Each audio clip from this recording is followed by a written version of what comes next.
बिस्मिल्लाहिर्रहमानिर्रहीम, अस्सलामुअलैकुम and a very good morning public. मैं आपको खुश आमदीद कहूँगी। मैं हूँ अर्मिला हसन। उम्मीद करते हैं जी आप बिल्कुल ठीक ठाक होंगे, आपकी सुबह अच्छी हुई होगी। आज वेडनेसडे का दिन है। वेडनेसडे को अमूमन जो वीक की जो कहते हैं ना मिड ऑफ द वीक होता है, तो उसमें आपको आगाज़ में जो सुस्ती हो रही होती है, फिर आप आहिस्ता आहिस्ता आपका मोमेंटम बन जाता है टुवर्ड्स वर्क, लेकिन उसके बाद फिर आपको एक्साइटमेंट शुरू होती है। फिर थोड़ा आपने सोचा होता है कि आपने वीकेंड पे ये करना है, तो उसके लिए भी आप सोच रहे होते हैं, प्लान कर रहे होते हैं। So mid of the week है आज, तो कोई बात नहीं। अगर आप सुस्ती का शिकार अभी तक है तो कोई बात नहीं, आप एनर्जी इस बात को सोच के लाएँ कि 2 दिन बाद आपकी छुट्टी होगी। ये मैं भी हमेशा यही करती हूँ कि मेरा सैटरडे ऑफ होता है, लेकिन बहुत सारे लोगों का नहीं होता है। जनाब, कल बड़ी इंपॉर्टेंट डेवलपमेंट हुई जिसका हमने सुबह जिक्र भी किया, और मखसूस नशिस्तों का मामला भी था कल। लेकिन साथ साथ जो हुकूमत ने 26वीं आईनी तरमीम कराने के बाद अपनी मर्जी से चीफ जस्टिस नामजद करने में भी हुकूमत कामयाब हो चुकी है। अपनी मर्जी का लफ्ज़ मैं इसलिए इस्तेमाल करी हूँ क्योंकि बहुत सारे लोग ये कह रहे हैं। अब अगले 3 साल के लिए जी justice Yahya Afridi chief justice of Pakistan की जिम्मेदारी जो है वो निभाएंगे। पाकिस्तान तहरीक इंसाफ ने जी कल इस सारे अमल का बायकॉट किया और आईनी कमेटी का हिस्सा नहीं बने, दो के उनके रिप्रेजेंटेटिव्स जो है इस आईनी कमेटी का हिस्सा थे। 26वीं आईनी तरमीम पर तनाज़ात का सिलसिला अपनी जगह पर जारी है, और गुज़िश्ता रोज़ इस तरमीम के खिलाफ सुप्रीम कोर्ट और सिंध हाई कोर्ट में दरखास्तें भी दायर की गई हैं, जिनमें से इसे कलअदम करार देने के हवाले से इस्तदा की गई है। तीसरी जानिब वज़ीर आला खैबर पख्तूनख्वा अली अमीन गंडापुर साहब जो बार बार बात कर रहे हैं कि अगर इमरान खान साहब को रिहा ना किया गया तो वो डी चौक की तरफ जाएंगे। इस बात का उन्होंने ऐलान किया कि वो आईनी तरमीम को नहीं मानते हैं और इसका एहतजाज रिकॉर्ड कराएंगे, पूरे मुल्क को ब्लॉक करेंगे, और उनके मुताबिक वो उस वक्त तक एहतजाज ख़त्म नहीं करेंगे जब तक इस हुकूमत से उनकी जान नहीं छूट जाती। इसके अलावा जी मखसूस नशिस्तों पर सुप्रीम कोर्ट के जो चीफ जस्टिस हैं काजी फाइज ईसा और जस्टिस जमाल मंदुखील साहब का तहरीरी फैसला भी सामने आ गया है, जिसमें चीफ जस्टिस ने अक़लियती फैसले में 8 जजेस का फैसला गलतियों से भरपूर करार दिया है। उम्मीद है कि अक्सरती फैसले देने वाले अपनी गलतियों का तदारुक करेंगे, ऐसा भी कहा गया है। लेकिन सबसे पहले जो सबसे इंपॉर्टेंट डेवलपमेंट है चीफ जस्टिस ऑफ पाकिस्तान की नामजदगी के हवाले से खसूसी पार्लिमानी कमेटी, जिसमें बहुत सारे मेंबरान शामिल थे, जिसमें जो बात हुई और जिसमें नामजद किया गया उस पर भी कमेंट लेंगे, और इस तकर्री को, इस नामजदगी को कैसे देखते हैं। हमारे साथ सीनियर सहाफ़ी तज्ज़ियाकार इमरान याकूब साहब मौजूद है। Sir, thank you very much, good morning, कैसे हैं आप? वालेकुम अस्सलाम, शुक्रिया, बहुत अच्छा, अल्हम्दुलिल्लाह, बिल्कुल ठीक हूँ। आप खैरियत से? मैं बिल्कुल ठीक ठाक हूँ सर, खैरियत से हूँ। थैंक यू वेरी मच कि आपने सुबह सुबह हमें शो में ज्वाइन किया। इमरान याकूब साहब, ये जो नए चीफ जस्टिस की नामजदगी का मामला है, पहले तो मैं इस पे आपका कमेंट चाहूँगी। 2 के हम इसमें कैंडिडेट्स के हवाले से बात कर भी रहे थे और सीनियर तरीन जजेस के हवाले से भी बात हुई, लेकिन सबसे पहले तो इस नामजदगी को आप कैसे देखते हैं, इस खुसूसी पार्लिमानी कमेटी का जो कल इजलास हुआ उसमें? देखिए अर्मिला, आपने 2-3 बातें बड़ी अहम की हैं अपने इंट्रो में, लेकिन सबसे पहले मैं आपके सवाल की तरफ आ जाता हूँ। 26वीं आईनी तरमीम के बाद, क्योंकि ये हुकूमत का एक आईनी हक है कि वो अपने 3 लोगों की नामजदगी उनकी तरफ जब आए तो उसमें से किसी को भी चीफ जस्टिस बना दें। तो मैं ये समझता हूँ कि जस्टिस मंसूर अली शाह साहब जो हैं, अगरचे वो सीनियर मोस्ट जज थे, लेकिन वो अपने नादान दोस्तों की सियासत का शिकार हो गए। देखिए, अगर मंसूर अली शाह साहब की आप शख्सियत की बात करें, बतौर जज उनकी कारकर्दगी पे बात करें, तो पहली बात तो ये है कि उनको जानने वाले जो हैं वो इस बात का बरबला एतराफ़ करते हैं कि वो एक अच्छे, साफ़ सुथरे और ईमानदार जज हैं। उन्होंने हमेशा जो है बड़ी ऑनेस्टी के साथ अपने फ़राइज़ अंजाम दिए। लेकिन जब मैं ये कहता हूँ कि अपने नादान दोस्तों की सियासत का शिकार हो गए, तो मेरा बुनियादी तौर पे इशारा अपने मीडिया के कुछ दोस्तों की तरफ है। ऐसे यूट्यूबर्स जिन्होंने मंसूर अली शाह साहब के बारे में ऐसे ऐसे वीलॉग कर दिए, इस तरह के कलाबे मिला दिए कि उनको ला के एक ऐसी सफ में खड़ा कर दिया कि हुकूमत और उसके इत्तेहादी ये समझना शुरू हो गए कि शायद जस्टिस मंसूर अली शाह साहब से बड़ा इस अदलिया में उनका कोई दुश्मन ही नहीं है। अब मुझे आप ये बताएंगे वही जस्टिस मंसूर अली शाह हैं जो माजी में बहुत सारे ऐसे फैसले दे चुके हैं जिनका बराह रास्त मुस्लिम लीग नून को फ़ायदा हुआ है, जिसका बराह रास्त पीपल्स पार्टी को फ़ायदा हुआ है। अगर इन्होंने पीटीआई या बानी पीटीआई इमरान खान को ही सपोर्ट करना होता तो वो कभी भी उन फैसलों का हिस्सा ना बनते।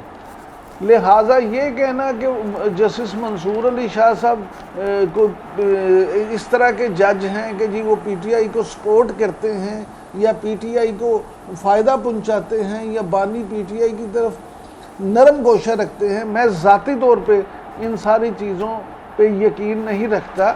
मैं ये समझता हूँ कि जस्टिस मंसूर अली शाह साहब एक अच्छे साफ़ सुथरे जज हैं, लेकिन वो इस तरह की सियासत का और जिस तरह का पीटीआई का मिजाज है, आप ये देखें कि पीटीआई का मिजाज उसी तरह से है कि either you are with us और अगेंस्ट अस।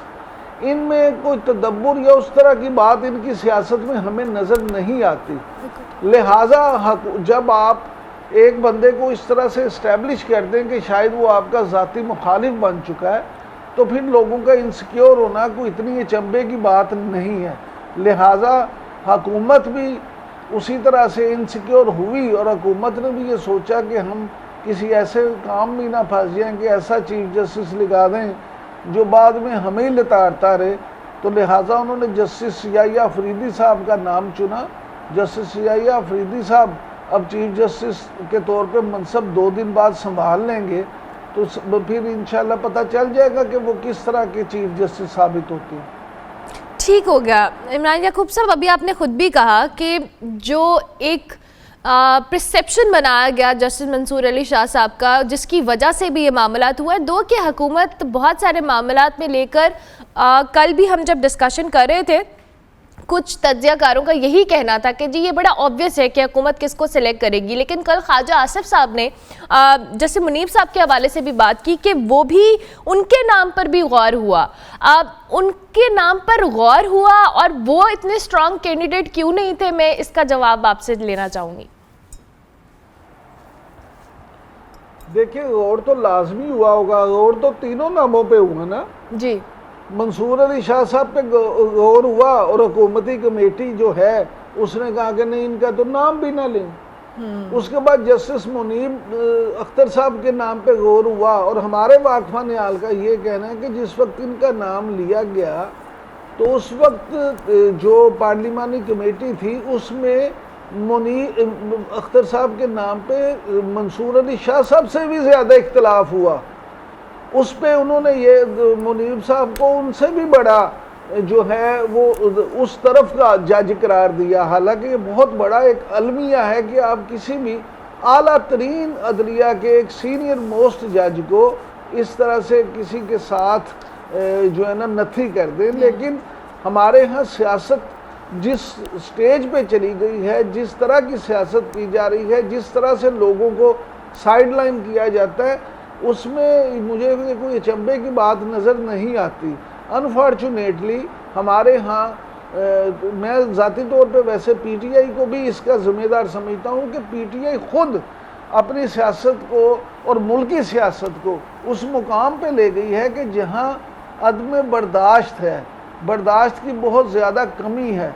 परसेप्शन जो है वो ना सिर्फ ये कि बन जाता है बल्कि जानबूझ के ऐसा परसेप्शन क्रिएट किया जाता है और लोगों को इस तरह से कैटेगराइज किया जाता है कि शायद हमारे यहाँ ऐसा महसूस हो कि जैसे गैर जानिबदार कोई रह ही नहीं गया। या आप पीटीआई के साथ हैं या आप पीटीआई के मुखालिफ हैं। बिल्कुल, जो मॉडरेशन का रास्ता है ना वो इन सियासी जमातों ने रहने दिया है, ना शख्सियात के मुतल्लिक रहने दिया है। अच्छा, कल तहरीक इंसाफ ने इस खुसूसी पार्लिमानी जो इजलास है उसका बाइकआउट किया। बैरिस्टर गौहर साहब हों, अली रज़ा साहब हों, अली ज़फ़र साहब हों, हामिद रज़ा साहब हों, इन तीनों ने इस जो इजलास है उसका बाइकआउट किया। आप समझते हैं हालांकि उनको मनाने की बड़ी कोशिश की गई। इमरान याकूब साहब, देखिए, हामिद खान साहब, बैरिस्टर अली ज़फ़र साहब और बैरिस्टर गौहर साहब, ये तीनों बड़े अच्छे और मंजे हुए कानूनदान हैं। ये तीनों बड़े सीनियर कानूनदान हैं और ये कानून की अहमियत अर्मला कम से कम मेरे से और आपसे कहीं ज़्यादा समझते और जानते हैं। मुझे तो सच्ची बात है, ये कल बड़ा अफसोस हुआ जब इन्होंने इस सारे अमल का बाइकाट किया, क्योंकि जब 26वीं आईनी तरमीम हो रही थी उसकी खसूसी पार्लिमानी कमेटी के 10 इजलास हुए। कौमी असम्बली में जब तकरीरें की गई उसमें भी इस बात का जिक्र किया गया। अहमद वली खान साहब ने तो बरमला इसका जिक्र किया कि अगर आप इतने ही मुखालिफ थे तो उन 10 मीटिंग्स में तो आप आके घंटा घंटा तकरीरें झाड़ते रहे, वहाँ तो आप मौलाना साहब के साथ 16-16 घंटे मीटिंग्स करते रहे, वहाँ तो आपने इत्तेफाक किया और आगे मीडिया टॉक भी करते रहे कि ये जो मुसव्वदा है ये मुतफ़िका तौर पे हम मौलाना के साथ इस पर 100% मुत्तफिक हो चुके हैं। लेकिन जब उस पर साइन करने की बारी आई, जब दस्तखत करने की बारी आई, तो आपने कहा जी हम दस्तखत नहीं करते। तो फिर ये कैसा मुत्तफिक था कि आपने अपनी मर्ज़ी की चीज़ें मुतफ़िका तौर पे उसमें शामिल तो करा दी, लेकिन उसके बाद आप मुकर के आपने कहा कि नहीं, क्यों बानी चेयरमैन नहीं मानते तो हम ये नहीं करेंगे। तो ये सारी चीज़ें पीटीआई की सियासत में ये तज़ाद तो मौजूद है, लेकिन मैं माफ़ी चाहूँगा सिर्फ पीटीआई की सियासत में ही नहीं, मुल्क की सियासत में ये तज़ाद मौजूद है, क्योंकि यहाँ पे अनफॉर्चुनेटली शख्सियत परस्ती है। यहाँ पे सियासी जमातें जमहूरियत का नहीं आमरीत का शिकार हैं। यहाँ पे मुझे आप ये बताएं कि मुस्लिम लीग नून में क्या मियाँ नवाज शरीफ की मर्ज़ी के बगैर कोई फ़ैसला हो सकता है? ख्वाजा आसिफ साहब हों या कोई भी उनका सीनियर तरीन लीडर हो, या आज़म नज़ीर तारर साहब जो वफाकी वज़ीर कानून हैं वो हों, वो नवाज शरीफ की मर्ज़ी के बगैर कुछ काम कर सकते हैं, कोई फ़ैसला कर सकते हैं? क्या पीपल्स पार्टी में आसफ अली जरदारी साहब की मर्ज़ी के बगैर कोई फ़ैसला हो सकता है? शेरी रहमान साहिबा, फ़ारूक नाइक साहब, रज़ा रब्बानी साहब, खुर्शीद शाह साहब इतनी जुर्रत और इतनी मजाल रखते हैं कि वो अपनी मर्ज़ी से कोई फ़ैसला कर लें। इसी तरह पीटीआई में जो 3 साहिबान ये हैं, उसमें चौथा और शामिल कर दें, आप उमर अयूब साहब को भी शामिल कर दें, क्या ये चारों मिलके कोई फ़ैसला कर सकते हैं? इन तमाम सियासी जमातों में अगर आप देखें, मौलाना फजलुर रहमान की जमात देख लें, जमीयत उलमा इस्लाम, वहाँ पे क्या मौलाना की मर्ज़ी के बगैर अताउर रहमान साहब, हाफिज़ हमदुल्ला साहब या कोई और तीसरा ये कोई फ़ैसला कर सकता है? मुझे कोई सियासी जमात तो बता दें ऐसी पाकिस्तान की जो जमहूरियत के राग लापते हैं कि वो अपनी मर्ज़ी से, पार्टी में तो जमहूरियत रखें, पहले अपनी मर्ज़ी से फ़ैसला तो करके दिखाएं। यू आर सो राइट कि पार्टी के अंदर जब इतना तजाद है तो फिर हाउ कैन यू एक्सपेक्ट। अच्छा इमरान याकूब साहब, अभी आपने बात की कि ये सारा मामला जो है इसमें तहरीक इंसाफ को बाइकॉट नहीं करना चाहिए था, बड़े अफसोस की बात आपके नज़दीक रही, लेकिन ये वाकई क्या आप समझते हैं कि तहरीक इंसाफ इस तरह की अहम मौक़ों के ऊपर, अहम डेवलपमेंट्स के ऊपर, तरमीम का मामला जो कि बहुत इंपॉर्टेंट मामला था, जिस तरह से हैंडल किया गया, हुकूमत ने तो जैसे हैंडल किया उस पर तो हम वहाँ बात कर चुके हैं, लेकिन आपने ख़ुद भी कहा कि पहले मौलाना के साथ मुतफ़िका तौर पर ये मुख्तलिफ प्रेस कॉन्फ्रेंस या टॉक्स करते रहे और उसके बाद फिर एकदम से इन्होंने इससे बैकआउट किया। इससे पार्टी के इंटरनल मैटर्स के साथ वोटर्स के ऊपर भी, इवन जो लोग सपोर्टर्स हैं उनके ऊपर भी गलत इंप्रेशन गया है कहीं ना कहीं। देखें, पीटीआई की खुश नसीबी कहें या बदनसीबी, वो ये है कि इस वक्त पीटीआई के वोटर और सपोर्टर को इस बात से फ़र्क नहीं पड़ता कि ये क्या काम कर रहे हैं या पीटीआई के कुछ लीडर क्या चवलें मार रहे हैं। उसकी बुनियादी वजह यह है कि पीटीआई का वोटर और सपोर्टर जुड़ा है इमरान खान साहब के साथ। इमरान खान साहब स्याह करें सफ़ेद करें, पीटीआई के वोटर और सपोर्टर को इससे फ़र्क नहीं पड़ता, ये जो मर्ज़ी करते रहे। उन्होंने जो खान ने कॉल देनी है, खान का जो बयान जेल से आएगा, उन्होंने यही कहना है कि जी वही ठीक है।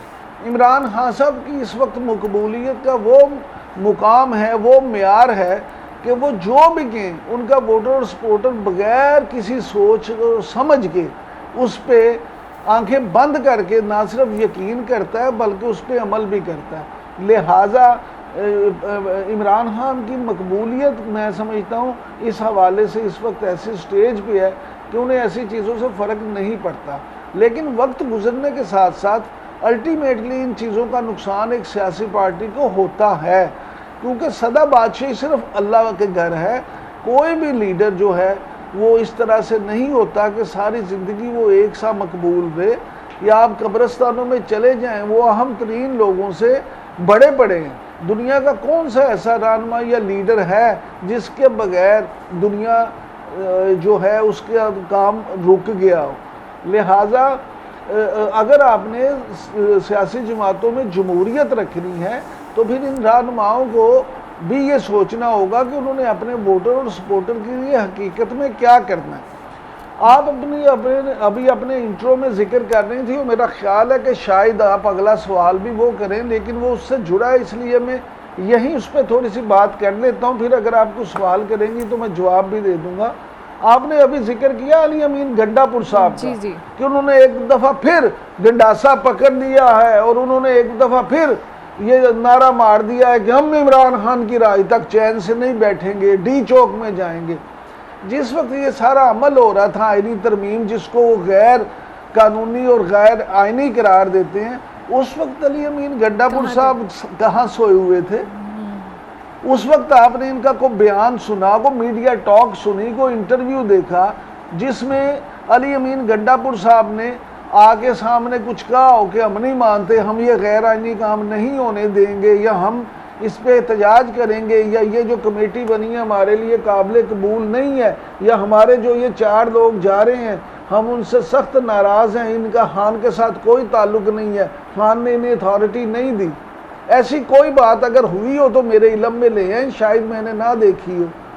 अली अमीन गंडापुर साहब उस वक्त तो शायद जो है ना दूध में मिला के तो पी के आराम फरमा रहे थे, उस वक्त तो हमें कहीं नज़र नहीं आए।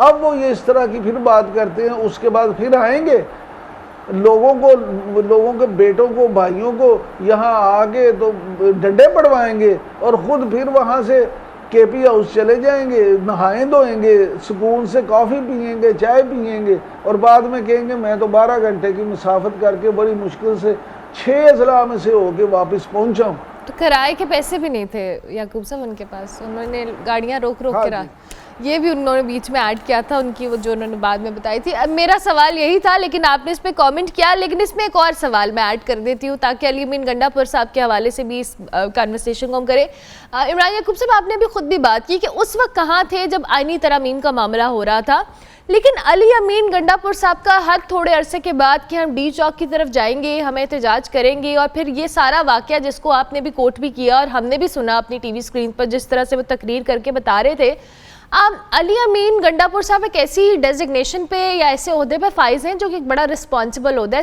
सीएम है वो एक सूबे के, एक बहुत बड़े सूबे के, वहाँ पर और उस डेजिग्नेशन पर बैठकर चीज़ों को इस तरह से हैंडल करना, डू यू थिंक कि खान साहब वाकई इस चीज़ पर अग्री कर रहे हैं, या उनका अली अमीन गंडापुर साहब को इतनी सपोर्ट है, या वो किसकी शय के ऊपर इतने बड़े बड़े स्टेप्स, इतने बड़े बड़े दावे, इतने बड़े बड़ी जो बातें हैं वो करते हैं टीवी स्क्रीन पर आकर, और फिर कहते हैं कि जी हम ये कर देंगे, हम वो कर देंगे?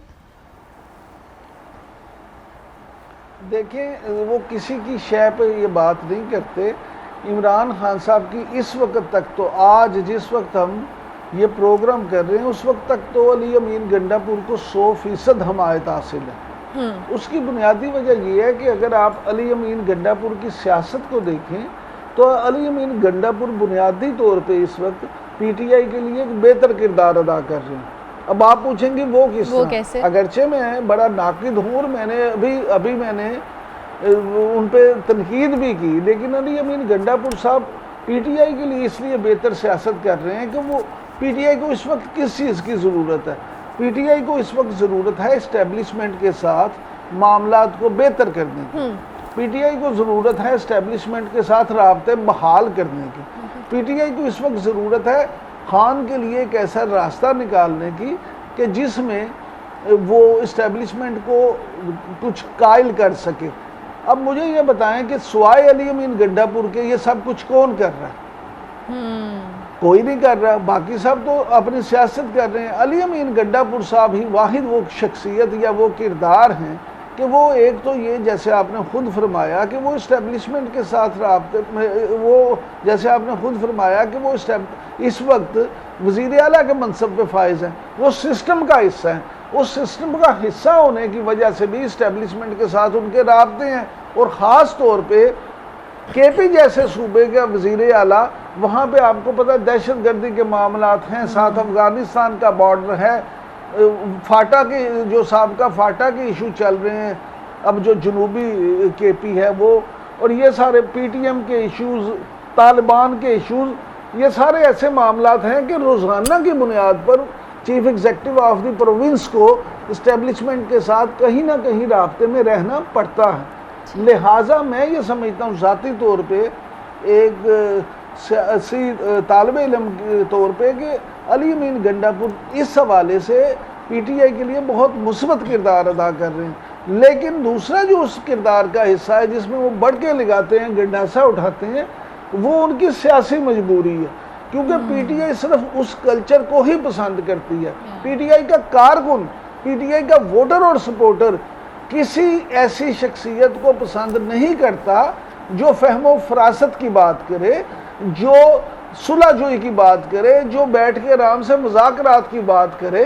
वो उनका वोटर और सपोर्टर ये चाहता है कि फड़ लो हो जाए, 1 मिनट में सारा काम हो जाए। अभी इस तरह का जुलूस निकले कि डियाला जेल के दरवाजे खुल जाएं और खान वो गलियां हो जाए सुंचिया में मिर्ज़ा यार फिरे, वहाँ से खान निकले और आके प्राइम मिनिस्टर हाउस में बैठ जाए और वज़ीर आज़म बन जाए। वो तो आप देखें ना, हमेशा कहते ही हैं वज़ीर आज़म इमरान खान, वो तो अभी तक उनका वज़ीर आज़म इमरान खान ही है। लिहाजा अली अमीन गंडापुर साहब का मैं इस मामले में पूरे मेरिट पे ये समझता हूँ कि वो जो हैं अपनी तरफ से वो एक अच्छी सियासत कर रहे हैं जिसका अल्टीमेटली PTI को फ़ायदा हो सकता है। ठीक हो गया, thank you very much Imran Yaqub sahab, senior सहाफ़ी तज्ज़ियाकार हमारे साथ मौजूद थे। इमरान याकूब साहब ने जी कहा कि उनके मुताबिक अली अमीन गंडापुर साहब जो बातें करते हैं वो तो अपनी तरफ, लेकिन उसके साथ साथ जो तहरीक इंसाफ का पॉलिटिक्स करने का कल्चर है, जो एक ट्रेंड है,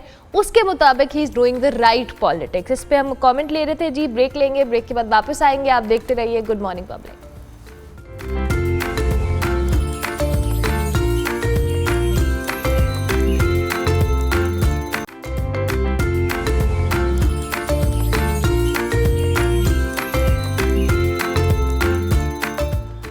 welcome back to good morning public जी। ब्रेक के बाद वापस आ गए। अच्छी साफ़ सुथरी फ़िज़ा में सांस लेना हम सबका एक बेसिक राइट है, लेकिन अनफॉर्चुनेटली लाहौर में रहते हुए हम इस चीज़ को बहुत शिद्दत से फ़ील करते हैं कि विद टाइम ओवर ईयर्स चीज़ें बहुत बदल रही हैं। जो एनवायरमेंटल पॉल्यूशन है, जिसका एक सबसे इम्पॉर्टेंट फैक्टर जो स्मॉग है, पिछले कई सालों से हम उस पर बात करें कि फ़ज़ाई आलूदगी ने हमारा सांस लेना बहुत मुश्किल कर दिया है।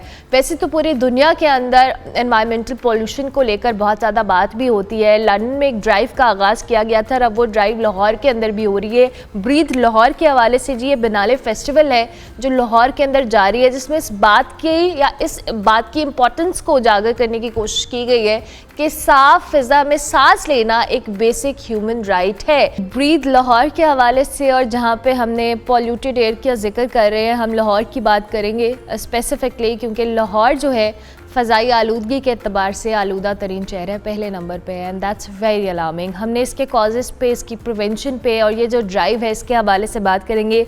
सारा हयात हमारे साथ मौजूद है, हमारे माहौलियात है। Thank you very much Sara, good morning. बहुत शुक्रिया। गुड मॉर्निंग जी, अल्लाह का शुक्र। How are you? I am good. सारी ये आपने रिपोर्ट भी देखी, ऑब्वियसली ये बड़ी एक इम्पॉर्टेंट चीज़ है जिसको हम ओवर द ईयर्स अब बहुत ज़्यादा डिस्कस करना शुरू हुए हैं, बिकॉज हम स्मॉग से जो कह लें ये चैलेंज हमारे पास मौजूद है, उसके अलावा भी फ़िज़ाई आलूदगी को लेकर हमें बहुत सारे चैलेंजेस हैं। बिल्कुल हैं जी, बिल्कुल हैं।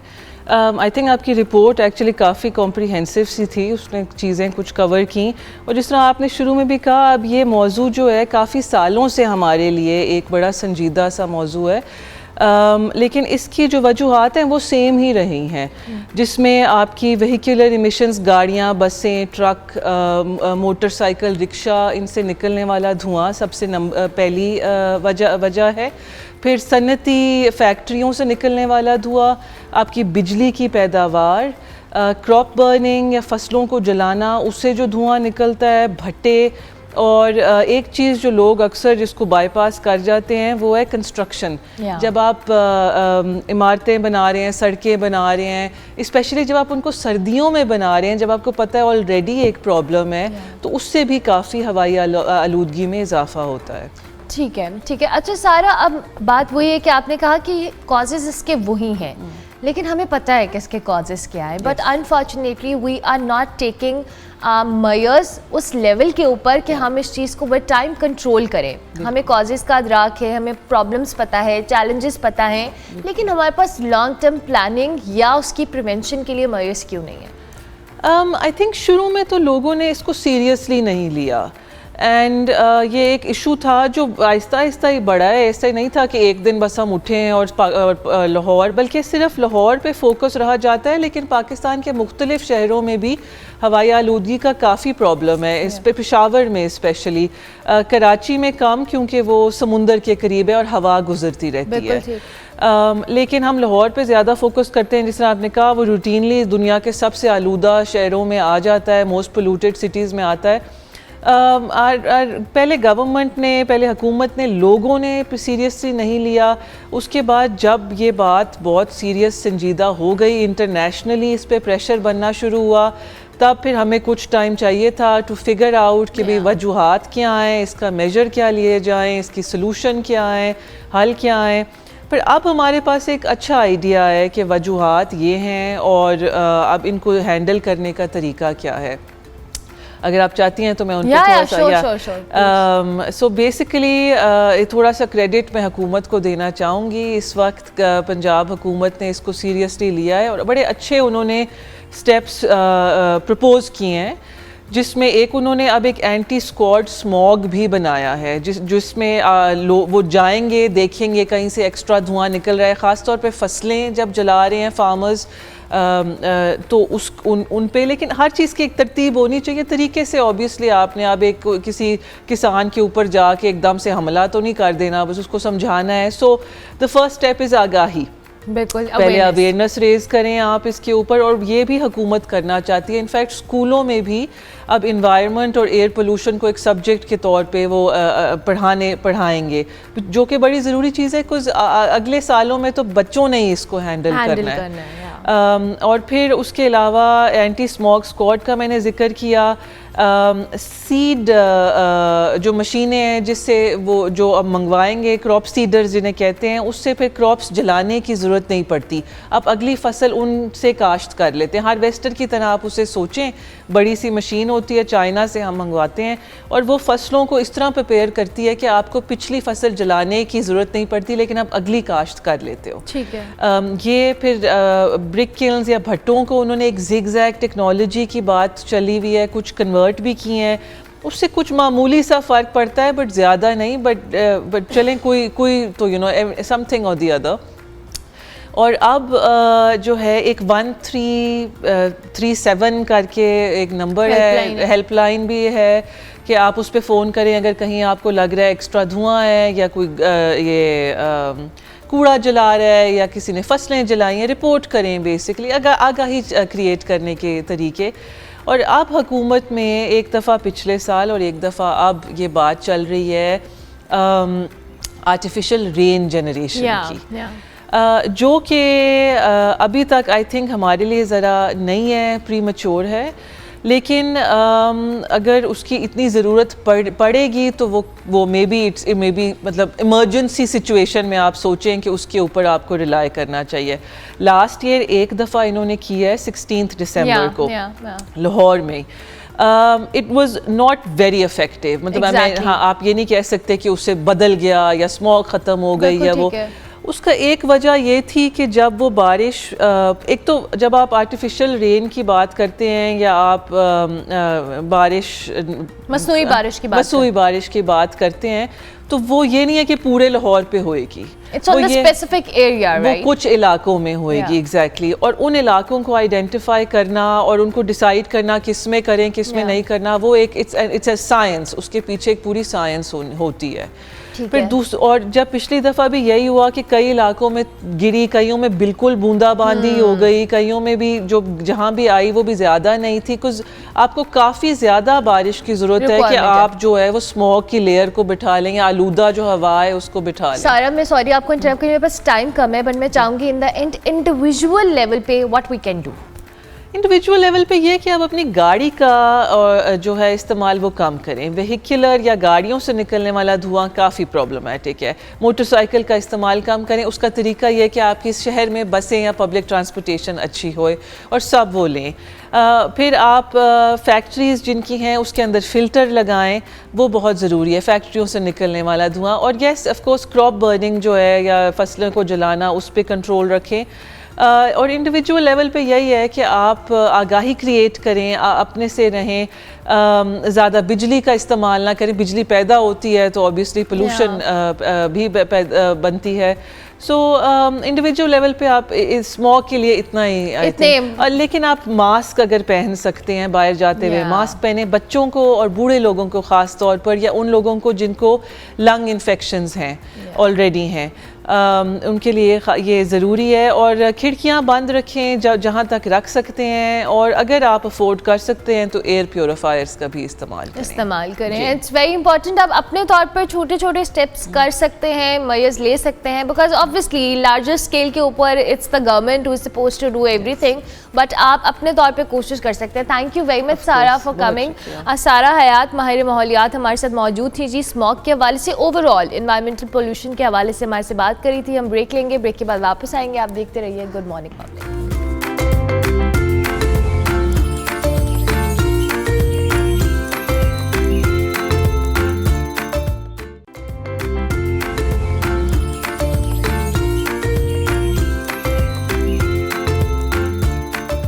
Welcome back to good morning public जी। ब्रेक के बाद वापस आए हैं। आपको पता है अक्टूबर का महीना ब्रेस्ट कैंसर से अवेयरनेस का मंथ होता है, और इसमें हम बात भी करते हैं। चूँकि ये महीना एंड हो रहा है, हमने सोचा कि ब्रेस्ट कैंसर के हवाले से बात की जाए, इसके हवाले से अवेयरनेस दी जाए, इसके सिम्टम्स को डिस्कस किया जाए, इसकी इलाज की अहमियत के हवाले से बात किया जाए। दुनिया भर में इस मंथ, जिसको हम अक्टूबर भी कहते हैं, ये जो आपको हर जगह रिबन नज़र आता है। आज जब मैं अभी आ रही थी सेगमेंट से पहले, तो डॉक्टर साहब भी मुझे अभी हमारे साथ जो हमारे गेस्ट आए थे इनफैक्ट, वो भी मुझे मिले और उन्होंने मुझे कहा कि आप ये रिबन पहने दो, कि मैंने नहीं पहना। I am sad about it. लेकिन ये डेफिनेटली एक बहुत अवेयरनेस की ज़रूरत भी है इस इशू को लेकर, इस टॉपिक को लेकर। आज हम इस हवाले से बात करेंगे कि ब्रेस्ट कैंसर की जो अवेयरनेस है और इस मौलिक बीमारी से निजात के लिए या इसकी प्रिवेंशन करने के लिए क्या तरीकाकार मौजूद है। हमारे साथ इस वक्त उमर आफ्ताब साहब मौजूद हैं, founder and CEO of Pink Ribbon Pakistan. को हम खुश आमदीद कहते हैं। Thank you very much Umar साहब, बहुत शुक्रिया।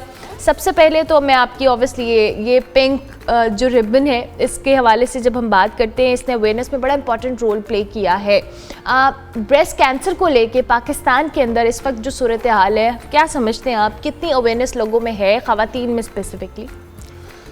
देखिए, एक तो पहले ये समझने की ज़रूरत है कि ये पाकिस्तान के लिए ब्रेस्ट कैंसर कितना बड़ा इशू है। पाकिस्तान में हर 9 में से खातून जो है वो ब्रेस्ट कैंसर के रिस्क पे है, यानी जिसका मतलब ये है कि तकरीबन 1 करोड़ से ज़्यादा ख़वातीन पाकिस्तान में ब्रेस्ट कैंसर के रिस्क पे हैं। अच्छा, फिर दूसरी अलार्मिंग सिचुएशन ये है कि पूरी दुनिया में जो ब्रेस्ट कैंसर की एवरेज एज है वो 55 साल है।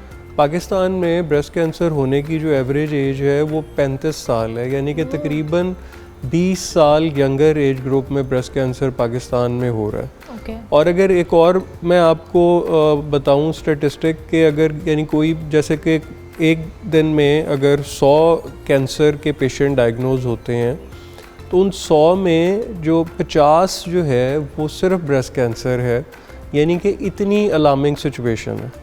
अच्छा, इस पे बात करने की, पूरा महीना इसके ऊपर डेडिकेट करने की वजह क्या है? उसकी वजह ये है कि देखें, बाकी जितने कैंसर हैं उनमें से ये वाहिद कैंसर है जिसको अर्ली डायग्नोज किया जा सकता है, और अगर इसको अर्ली डायग्नोज कर लिया जाए तो इसमें बचने के चांसेस जो हैं वो 95% से ज़्यादा है। तो अर्ली डायग्नोसिस के लिए इम्पॉर्टेंट जो है वो ये, और अच्छा उसके लिए भी जो स्टेप्स हैं उनमें पहला स्टेप ये है कि कोई भी खातून जो है वो महीने में कोई एक दिन अपना फिक्स करे और वो अपना छाती का ख़ुद मुआयना करे, और उसमें उसने देखना क्या है कि अगर छाती के किसी भी हिस्से पे कोई गिल्टी हो या बगल के नीचे कोई गिल्टी हो, छाती की जो स्किन है अगर उसके ऊपर कोई रैशेस या पिंपलिंग हो और छाती से किसी तरह का कोई डिस्चार्ज आ रहा हो, तो ये 3 बेसिक सिम्टम्स हैं जिनको देखना है और अगर इनमें से कोई चीज़ भी हो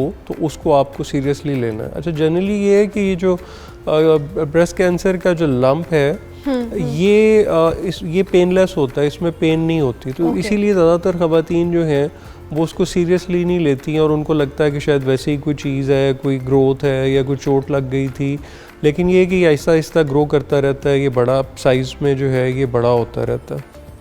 सो अर्ली डिटेक्शन के लिए सिम्टम्स सारे एक्सटर्नल हैं, आपने अपना ख़ुद मुआयना करना है। 30 साल से ऊपर की एज में साल में एक दफ़ा आप अपना क्लिनिकल एग्ज़ामिनेशन यानी कि किसी डॉक्टर से चेकअप करवाएं और 40 साल से जो ऊपर की एज है उसमें 2 साल में एक दफ़ा जो है वो मेमोग्राम कराएं। सो ये कैंपेन बार बार रन करने का मकसद ये है कि हम इन सिम्टम्स के बारे में और अर्ली डिटेक्शन के बारे में जो है वो ख़वातीन को बताएं, क्योंकि अभी भी अनफॉर्चुनेटली इस सब कोशिश के बाद भी हम ये देख रहे हैं कि तकरीबन कोई 70% जो ख़वातीन जो रिपोर्ट कर रही हैं ब्रेस्ट कैंसर के साथ वो 3rd स्टेज पे रिपोर्ट करती हैं।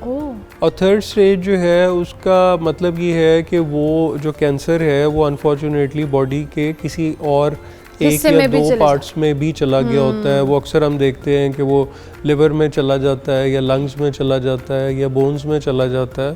तो इस सारी कोशिश का और बार बार बात करने का मकसद ये है कि हम अपनी ख़वातीन को ये बताएं कि ब्रेस्ट कैंसर जो है ये एक बहुत अलार्मिंग सिचुएशन इख्तियार कर गया पाकिस्तान में, लेकिन आप अगर इसको अर्ली डिटेक्ट करें तो इसमें सर्वाइवल रेट भी है और ट्रीटमेंट भी। अच्छा डॉक्टर साहब, मैं आपकी बात को ही आगे लेके चलती हूँ। आपने ख़ुद भी कहा कि 35 साल रेशो है यहाँ पर, जो पाकिस्तान के अंदर हम बात करें तो 35 साल से ज़ायद की जो ख़वातीन हैं या 35 साल जब आप 35 ईयर्स प्लस वेमेन जो हैं उनको कितने अरसे बाद स्कैनिंग कराने की ज़रूरत है? और जहाँ पे आप अवेयरनेस की बात कर रहे थे, मैं देही इलाकों की बात करूँ और शहरी इलाकों की बात करूँ, कितना डिफरेंस है अवेयरनेस में? लेकिन डेफिनेटली अच्छा, इशू क्या है ब्रेस्ट कैंसर में?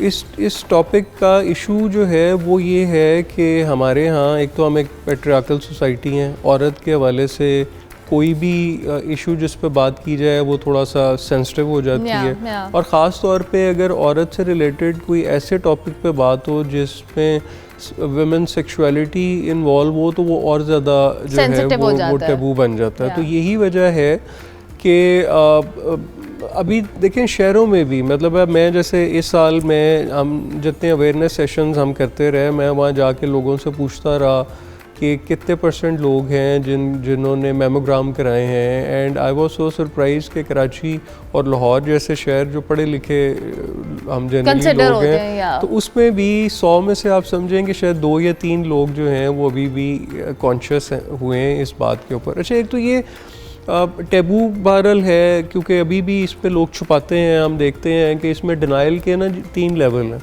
एक ये है कि पहले तो कोई सिम्टम फील हुआ तो वो खातून ने वैसे ही उसको खुद ही डिनाइल में चली गई कि नहीं कुछ नहीं है, ये खुद ही ठीक हो जाएगा। अच्छा, फिर ये कि अगर डॉक्टर से चेकअप करा लिया और वो डायग्नोज हो गया तो फिर एक डिनाइल है कि नहीं, मतलब इलाज के लिए नहीं जाना, घर वालों को नहीं बताना। अच्छा, फिर हम देखते हैं कि घर वालों को भी बता दिया तो तब भी एक डिनाइल है कि जी घर वाले जो हैं वो अनफॉर्चुनेटली इतने ऐसे केसेस हैं जिसमें कि वो छुपा लेते हैं इस बात को, तो ट्रीटमेंट नहीं कराते। अब देखें ये एक बीमारी है, वो किसी मतलब मेल फीमेल किसी को भी बीमारी हो सकती है। कैंसर खुदा ना खास्ता मर्दों को भी, और by the way 1% cancer breast cancer जो है वो मर्दों को भी होता है, बल्कि ये जूं ख़वातीन में बढ़ा है तो मर्दों में भी अब ये 4% इसकी रेशो जो है वो हो गई है। तो ये जो माइंडसेट है, हमें ये माइंडसेट चेंज करने की ज़रूरत है कि ये एक बीमारी है, इसको हमें बीमारी के तौर पे ही लेना है और अगर जितनी जल्दी इसका लम्ब डिटेक्ट हो। अच्छा, अब ये देखें कि डायग्नोस्टिक्स जो हैं उनके इक्विपमेंट इतने जो है वो हाईटेक आ गए हैं कि वो अर्लीस्ट पॉसिबल लम्ब जो है उसको डिटेक्ट किया जा सकता है। सर्जरी जो है वो बेतहाशा एडवांस हो गई है। पहले ये होता था कि मिस्टेक्टमी कर देते थे कि बॉडी पार्ट रिमूव कर देते थे, अब ये है कि अगर अर्ली डिटेक्ट हो जाए तो वो सिर्फ उतना हिस्सा जिसमें ट्यूमर हो उतने ही हिस्से को सिर्फ रिमूव किया जाता है, और उसमें भी रिकन्स्ट्रक्शन अब पॉसिबल है कि आपके अपने जो फ़ैट, बॉडी का फ़ैट है, उससे ही रिकन्स्ट्रक्शन भी इस तरह की जो कि ऑलमोस्ट 80% नेचुरल फॉर्म जो है उसमें हो जाती है। फिर जो थेरेपीज़ हैं, कीमोथेरेपीज़ इतनी एडवांस हो गई हैं। अच्छा, फिर ये है कि लोग कहते हैं जी कि ट्रीटमेंट अफोर्ड मतलब महंगा बहुत है। इस पे भी ये है कि सेहत कार्ड जो है उसके ऊपर सर्जरी हो रही है, आज के दिन भी हो रही है। बिल्कुल वो पूरेस्ट ऑफ द पुअर जो है वो भी सेहत कार्ड के ऊपर अपनी सर्जरी करवा सकता है। कीमोथेरेपी जो है वो बैतुल माल, पाकिस्तान बैतुल माल जो है वो कीमोथेरेपी के ऊपर जो है वो फ़ंड कर रहा है, उसके लिए भी वो ज़कात में से भी पैसे देते हैं। सो मतलब ये सब कुछ है, लेकिन जो चीज़ मिसिंग है वो ये है कि जो हमारा अभी तक जो माइंडसेट है वो आई थिंक हम लोग रिलक्टेंट हैं और हम इस चीज़ पे ज़्यादा वो नहीं करते, हम सेंसिटिव हो जाते हैं। अच्छा उमर साहब, अब आपने इससे ख़ुद भी बात की कि फ़र्क तो है, हम ख़वातीन के ट्रीटमेंट के हवाले से ही बात करें। अब हमारे यहाँ ये टैबू का अभी तो हम सिर्फ डिस्कशन या बातचीत की हद तक बात करें, जब ट्रीटमेंट का मामला आता है तब भी बहुत सारे प्रेशर, बहुत सारी ऐसी चीज़ें हैं जो अपनी जगह पे मौजूद हैं, और ये फिर हम इसको मुख्तलिफ रिलीजियस पॉइंट ऑफ व्यू से भी और मुख्तलिफ चीज़ों से एसोसिएट भी कर देते हैं। व्हाट डू यू थिंक कि इस पर हमें क्या स्टेप्स लेने चाहिए कि अगर हम अवेयरनेस दे रहे हैं, डायग्नोसिस पे बात कर रहे हैं, लेकिन जब ट्रीटमेंट की बात आ रही है तब भी लोग रिलक्टेंट हैं? देखिए, एक तो ट्रीटमेंट की अगर अवेलेबिलिटी की बात करें तो एक तो ये कि बल्कि मैं आपके प्रोग्राम में बताना चाहूँगा कि पिंक रिबन ने लाहौर में एक डेडिकेटेड ब्रेस्ट कैंसर हॉस्पिटल बनाया जो कि अल्हम्दुलिल्लाह इस वक्त 90% कंप्लीट है, और वो डायग्नोस्टिक सर्विसेज जो है वो फ्री ऑफ कॉस्ट जो है वो प्रोवाइड कर रहा है। उसके अलावा गवर्नमेंट के जितने टर्शरी केयर हॉस्पिटल्स हैं वहाँ पे भी ये जो सर्विसेज जो हैं ये अवेलेबल हैं। बल्कि इनफैक्ट ये कि मतलब हमारी बहुत सारी एफ़र्ट पे गवर्नमेंट ने अपने हॉस्पिटल्स में काफ़ी सारे मैमोग्राम जो है वो इंस्टॉल की, और अब वो ये कहते हैं कि जी देखें हमने मतलब ये सब लेटेस्ट इक्विपमेंट लगा लिया, बट मतलब people are not coming to get themselves checked. अच्छा, फिर ये जो इसके साथ जो और वो ये है ना कि जी बहुत सारे मैंने पढ़े लिखे लोग देखे जो ऑल्टरनेट मेडिसिन पे, यानी कि जी कोई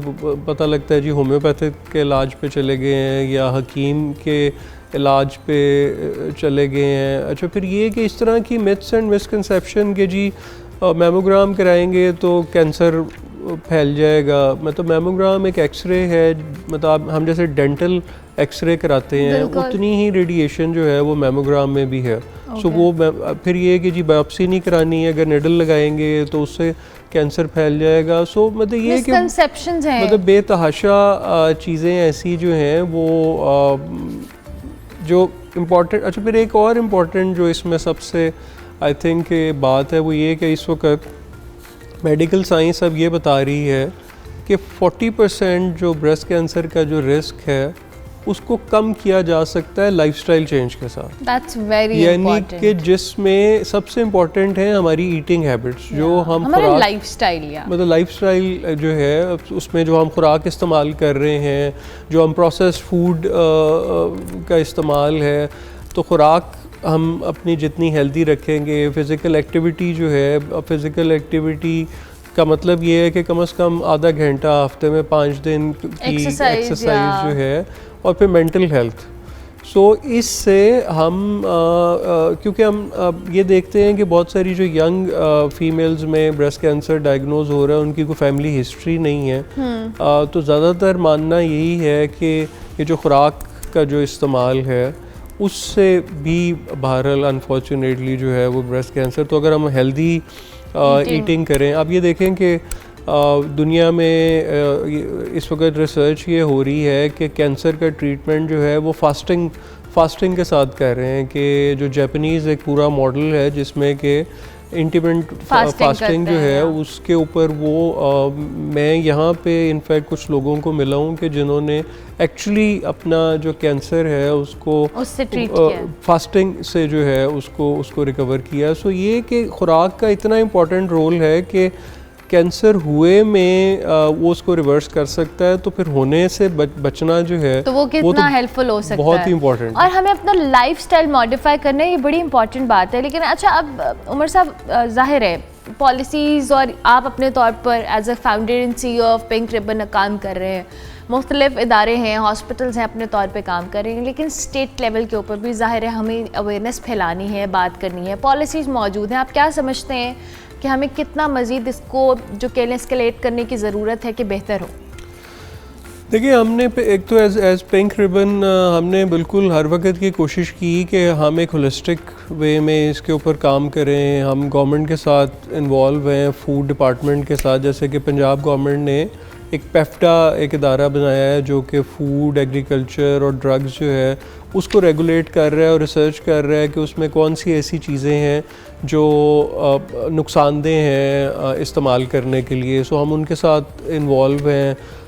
हेल्थ डिपार्टमेंट के साथ अभी पंजाब गवर्नमेंट ने एक कैंसर हॉस्पिटल जो है वो अनाउंस किया और उसमें चीफ मिनिस्टर ने एक अलहदा से उसमें वार्ड जो है वो ब्रेस्ट कैंसर के लिए अनाउंस किया है। सो मतलब अगर हम ये देखें कि अगेन मतलब बहुत सारी फैसिलिटी अवेलेबल है, बट देखें ये कुछ चीज़ें गवर्नमेंट नहीं कर सकती ना। जो हमारा जो माइंडसेट चेंज है एज अ सोसाइटी, जो माइंडसेट, क्योंकि देखें हम बहुत सारी जो बातें करते हैं ना जनरली हमें ऐसे लगता है कि ये शायद लोगों के लिए है, ये हमारे लिए नहीं है। अनफॉर्चुनेटली कैंसर और ब्रेस्ट कैंसर जो है ये एक ऐसी चीज़ है जो कि अगर आप इर्द गिर्द देखें तो वो बहुत तेज़ी से लोगों में फैल रहा है, लेकिन हम उसको सिर्फ बात करने की हद तक तो कर रहे हैं, बट उसको अभी तक एक्शन में कन्वर्ट नहीं हो पा रहा कि हम जो एक्शन उसमें चाहिए अर्ली डिटेक्शन के लिए।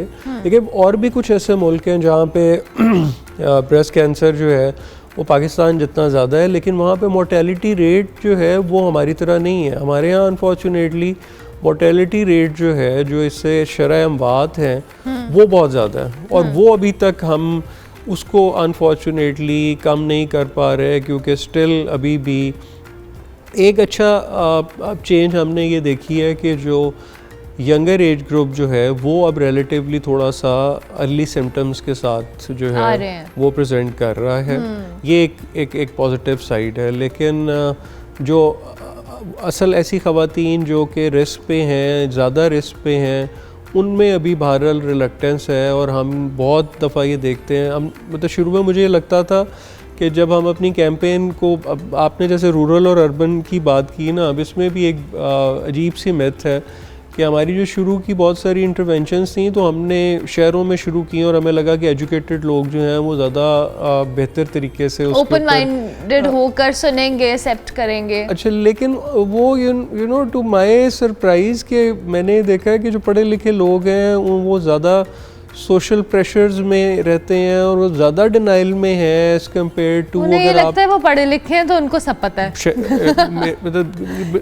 दैट्स द रीजन डॉक्टर साहब, ये मैं आपको उमर साहब बता रही हूँ क्योंकि नॉर्मली यहाँ पर यही होता है कि लोग जो ज़्यादा एजुकेटेड हो जाते हैं वो बहुत सारी चीज़ों को समझते हैं कि हमारी अंडरस्टैंडिंग शायद ज़्यादा है और आम लोगों की नहीं है। जी बिल्कुल, तो इसलिए ये बहरहाल मतलब ये कि बहरहाल स्टिल अगर हम रूरल एरियाज़ में देखें तो अनफॉर्चुनेटली टैबू थोड़ा सा ज़्यादा है, क्योंकि अगेन वहाँ पे तो वो औरत, मतलब एक तो ये कि बेसिक हेल्थ यूनिट भी अवेलेबल होना एक छोटे शहर में वो भी एक है। फिर ये कि अगर इस तरह की कोई बीमारी हो फिर तो वो ख़वातीन बात भी नहीं करती, और फिर ये कि उनको बड़े शहरों में आना पड़ता है। लेकिन पिंक रिबन की एफ़र्ट जो है वो हम ये कोशिश करते हैं कि ये क्रॉस पाकिस्तान हो, छोटे शहरों में भी हो।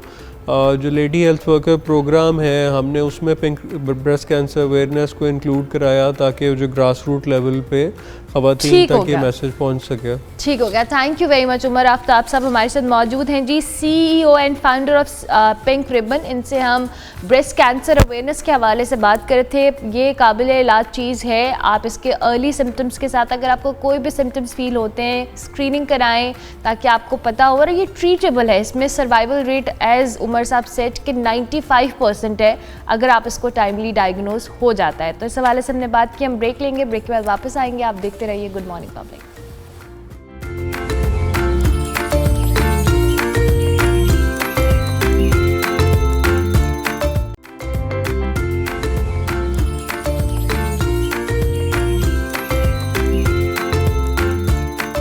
Welcome back to good morning public. हम ज़रा बड़े इंटरेस्टिंग एक फ्रूट के हवाले से बात करने वाले हैं, ड्रैगन फ्रूट, जो आपको अक्सर स्टोर्स के ऊपर मार्केट्स में अवेलेबल नज़र आता है। और इसकी जो काश्त है वो पाकिस्तान के अंदर किस तरह से हो रही है, वैसे तो हमें पता है कि इब्तदाई तौर पर इसको जो कह ले एक तजर्बा जो किया गया था, एक घर में 50 पौधे लगा कर किया गया था उसके बाद, लेकिन अब इसके मुल्क भर के अंदर अगर बात की जाए तो 200 से ज़ायद फॉर्म्स बनाए जा रहे हैं। आज हम आपकी मुलाकात एक ऐसे ही फॉर्म मैनेजर से कराएंगे जो कि ड्रैगन फ्रूट का फॉर्म भी चलाते हैं, इसके साथ इस फल की काश्त भी करते हैं। हम इनसे जान लेते हैं कि इस फ्रूट के फ़वाइद क्या हैं और जो पाकिस्तान के अंदर ये काश्त किया जा रहा है उसकी क्वालिटी एंड एवरीथिंग। हमारे साथ इस वक्त मुनीबुल्लाह मौजूद हैं। थैंक यू वेरी मच, कैसे हैं आप? ठीक ठाक, अल्लाह का शुक्र है। मुनीब, मुझे सबसे पहले तो ये बताएं कि कब से आप ये फॉर्म चला रहे हैं और ये जो ड्रैगन फ्रूट है, सबसे पहले तो ये एक्सप्लेन करें कहाँ का फल है, पाकिस्तान के अंदर अब इसको काश्त किया जा रहा है? जी बिल्कुल, तो स्टार्ट करता हूँ कि ड्रैगन फ्रूट बेसिकली कैक्टस की फैमिली है, उसका ये फ्रूट है। और कैक्टस की फैमिली एक ऐसी फैमिली होती है जिस को बहुत कम पानी की ज़रूरत होती है, यानी इसका जो लीफ होता है बहुत थिक होता है। ठीक है। तो ये बेसिकली एक सहराई पौधा कहलाता है ड्रैगन फ्रूट। और इसका जो ओरिजिन की अगर बात करें, इब्तदाई जो इसका वतन है वो मैक्सिको है और साउथ अमेरिका। तो वहाँ से फिर ये वहाँ पे पहले जंगलों में ये वैसे ही ग्रो हो जाता था, यानी एक जड़ी बूटी है। तो वहाँ से फिर होता होता ये चाइना, वियतनाम और बांग्लादेश, इंडिया में काफ़ी टाइम से ये ग्रो हो रहा है। और उसके बाद जो कि 2021 में हमारी कंपनी जो कि हमारे ऑनर हैं चाइनीज़, तो उन्होंने पहले स्टार्ट में घर पे कुछ पौधे लगाए, 50 पौधे, जैसे कि आपने बात की कि घर से स्टार्ट किया। तो वहाँ पे टेस्ट कामयाब रहा और काफ़ी अच्छा रिज़ल्ट मिला। पाकिस्तान का जो वेदर था ड्रैगन फ्रूट की फार्मिंग के लिए बड़ा बेहतरीन, और यहाँ पे प्रोडक्शन इंडिया और जो कि बांग्लादेश उससे भी ज़्यादा यहाँ पे इसकी। ठीक है। अच्छा मुनीब, अब आप इसके मैं 2 कलर्स के देख रही हूँ, एक येलो हमें नज़र आ रहे हैं और एक थोड़ा पिंकिश सा है, लेकिन इसका पौधा भी साथ में पड़ा हुआ है। हमारे देखने वालों को बताएं कि कितना टाइम लगता है। और आपने कहा कि पाकिस्तान का जो वेदर है इसके लिए सूटेबल था और ये बड़ा कामयाबी से अब आप लोग करें, थोड़ा सा एक्सप्लेन करें हमें। पौधा 1 फीट का अगर आप पौधा लगाते हैं तो ये बड़ा फास्ट ग्रोइंग पौधा है। ठीक है। यानी 1 साल के बाद ये पौधा 7 से 8 फीट तक जाएगा। ये हाथ में आप प्लीज़ पकड़ें और साथ से बता दें। जी जी, अच्छा आप बोलिए, आप सॉरी। ये 1 फीट का पौधा है, ये अगर लगाते हैं आप, इसको आप कहीं भी लगा सकते हैं। इसको घर में आप गमले में भी लगा सकते हैं। अच्छा। इसको आप कहीं पे लगा दें, आराम से ग्रो करता है। और पाकिस्तान में हर तरह के वेदर में बआसानी काश्त किया जा सकता है। और ये पौधा 1 साल के बाद 8-9 फीट तक जाएगा और फिर आपको फ्रूट देना भी स्टार्ट कर देगा। ओके, तो ये आप किसी गमले वगैरह में घर पर जो किचन गार्डनिंग करते हैं वहाँ पे ये लोग उसको लगाते हैं? जी बिल्कुल, ये घर पे बल्कि इंडोर भी आप इसको लगा सकते हैं। अच्छा, इंडोर भी लगा सकते हैं। और 1 साल के बाद इस पे फ्रूट्स लगना शुरू हो जाएंगे? जी, 1 साल के बाद ये फ्रूटिंग पे। वाह भाई, इंटरेस्टिंग। और ये जो आगे आपके पड़े हुए हैं, और ये फ्रूट, ये पौधा है, इससे कितने हमें फ्रूट्स अवेलेबल होंगे अगर आप 9 फीट तक कह रहे हैं कि ये ग्रो करेगा? ये जो एक पौधा है तकरीबन पहले साल 1 केजी फ्रूट देगा। 1 केजी फ्रूट 1 केजी। और फिर 3 साल तक, यानी 3 साल तक ये पौधा मैच्योर हो जाता है। फिर 3 साल के बाद जो इसकी प्रोडक्शन है तकरीबन एक पौधा आपको 5 से 10 किलो फ्रूट दे सकता है। ओके। और फिर ये 25 साल तक फ्रूट देता रहेगा। 25 साल तक देता रहेगा। Very interesting. अच्छा, ये अब आपने हाथ में पकड़ा, मुझे कलर के समय कच्चा पक्का होने का भी कोई हिसाब है या क्या है? ये हमारे पास बेसिकली 3 वैरायटीज़ हैं। ये अच्छा। हमारी रेड वैरायटी है और इसके साथ ये येलो एक हमारे ये वैरायटी है। जो येलो वैरायटी है सबसे अच्छी हमारी ये वाली वैरायटी है। अच्छा। और जो एक वाइट वैरायटी है वो अभी हमारे पास नहीं था अवेलेबल, ठीक है। वो लेके मैं नहीं आया। क्या फ़र्क होता है, क्या तीनों वैरायटीज़ में फ़र्क क्या है? इसका टेस्ट का फ़र्क होता है। जो येलो वैरायटी होती है वो कीवी और पियर का टेस्ट उसमें होता है। ओके। ये हल्का आपको मीठा और हल्का तुर्श होता है। ठीक है। जो रेड होता है उसमें तुर्श का जो वो कम होता है, मीठा होता है ज़्यादा। ओके। और जो वाइट है वो थोड़ा कम मीठा होता है, कम मीठा होता है येलो और रेड के। तो ये तीनों वैरायटीज़ दुनिया भर में काश्त की जाती हैं या हमने कोई इसका हल निकाला है और हम मुख्तलिफ वैरायटीज़ को काश्त कर रहे हैं? ये वैरायटी बेसिकली तो ये 3 अक़साम ये काश्त की जाती हैं, लेकिन कुछ वैरायटीज यहाँ पे हमने अपने फार्म पे, जैसे ये येलो पड़ा हुआ है, तो ये येलो यहाँ पाकिस्तान में हमने खुद ये वैरायटी की है। अच्छा मुझे बताएं कि अब इसके जो पाकिस्तान के अंदर इसकी जो डिमांड है ओवरऑल मार्केट्स में या लोग जिस तरह से लेते हैं वो भी बताएं कितनी है और क्या ये वाकई बहुत एक्सपेंसिव है? जी बिल्कुल। स्टार्ट में जब हमारी कंपनी ने स्टार्ट किया तब तो किसी को ड्रैगन फ्रूट का पता ही नहीं था। हाँ। तो उसके बाद अब 3-4 साल हो गए हैं, इसकी डिमांड इतनी बढ़ गई है कि बाहर से फ्रूट इंपोर्ट होके भी आ रहा है पाकिस्तान में। अच्छा, इतना मतलब लोग इसको खा रहे हैं, इस्तेमाल कर रहे हैं, क्या बाहर से इंपोर्ट भी करते हैं हम? जी बिल्कुल, ये अब इंपोर्ट होके भी आ रहा है। और जो हमारी यहाँ पे प्रोडक्शन है ये अभी हम पूरा नहीं कर पा रहे, लेकिन फ्यूचर में अगले साल, क्योंकि हम कराची में भी 200 एकड़ पे अब लगाने जा रहे हैं, तो नेक्स्ट ईयर वहाँ पे भी इंशाल्लाह वहाँ पे फ्रूट आएगा, तो इंशाल्लाह अब हम लोकल डिमांड पूरी कर लेंगे। तो मुझे नहीं बताया इसकी अफादियत क्या है, इसमें तवानाई या उस फ्रूट्स की जो एक हेल्दी उसमें कैल्शियम होता है, मुख्तलिफ जो विटामिन होते हैं, ये क्या कितना हेल्दी है ये बेसिकली सुपर फ्रूट के नाम से जाना जाता है। और इसमें आपको विटामिन ई मिलेगा, विटामिन सी मिलेगा और फाइबर से भरपूर है और बहुत कम कैलोरी इसमें होते हैं, यानी हल्की ग़िज़ा है और इसमें न्यूट्रिएंट से भरपूर है। तो अगर इसकी उसमें बात करें तो ये जो डायबिटीज़ के मरीज़ हैं उनके लिए बेहतरीन है। उसके अलावा एंटीऑक्सीडेंट है और एंटी कैंसर भी है। ये एंटी कैंसर भी है, मतलब इसकी अफादियत भी उतनी ही है। अच्छा मुझे बताएं कि अब जाहिर है हम पाकिस्तान में इसकी बात करें, इसकी प्राइस रेंज क्या है जो आपके फार्म से जो एक मिडिल मैन ख़रीदता है और आवाम तक पहुँचता है? जी हमने 1000 से लेके तकरीबन 2000 तक मुख्तलिफ इसको ग्रेडिंग करके 1000 से 2000 के बीच प्राइस रखी हुई है। और जो मार्केट में अवेलेबल होता है ये भी वही प्राइस है या ये वो प्राइस है जो आप लोग देते हैं? ये वो प्राइस है जो हम लोग देते हैं। आगे मार्केट में तो काफ़ी महंगा बिकता है, क्योंकि अक्सर स्टोर्स पे देखें तो अच्छा खासा महंगा होता है। तो अब ये लोगों का इस पे अवेयरनेस आ गई है कि ड्रैगन फ्रूट भी कोई ऐसी चीज़ है जिसका इस्तेमाल करना चाहिए।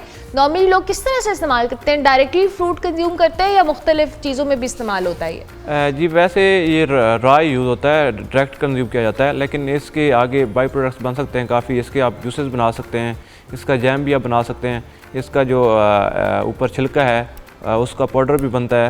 ओके। तो उसकी काफ़ी ज़्यादा चीज़ें इसमें यूटिलाइज। जी बिल्कुल। चलें ज़बरदस्त, thank you very much Munib साहब, बहुत शुक्रिया कि आप तशरीफ़ लाए। ड्रैगन फ्रूट्स के हवाले से मेरे लिए भी कुछ इंटरेस्टिंग चीज़ें थी जो मैंने देखी, क्योंकि मैंने यहाँ पे नहीं खाया हुआ, लेकिन आई डेफिनेटली ट्राई कि कैसा होता है। मैंने सुना है बड़ा अच्छा होता है इसका टेस्ट। सो अगर आप ड्रैगन फ्रूट खाना चाहते हैं, इसका अगर बाहर से आपको बहुत महंगा लग रहा है तो आप 1 साल इंतज़ार करें, इसका पौधा घर पर उगाएं, आपको 1 साल के अंदर ये 1 kg फ्रूट देगा, वो खाएं, फिर आप मुझे बताइएगा।